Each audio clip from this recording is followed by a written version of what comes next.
What's up, my sexy people? Alright, so there's this myth that if you keep your eyes open when you sneeze, then your eyeballs will pop out.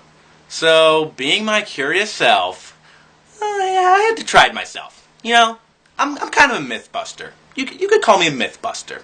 So let's bust this myth right now. So, alright, I'm going to tickle my nose until I have to sneeze, and I'm going to force my eyes open, and we'll see if they pop out. This is ridiculous.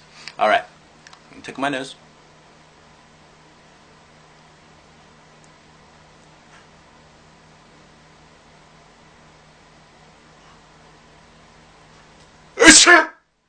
Oh!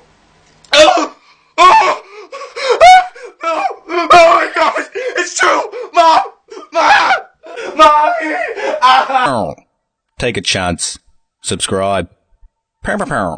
Don't forget to check me out on Twitter and Facebook.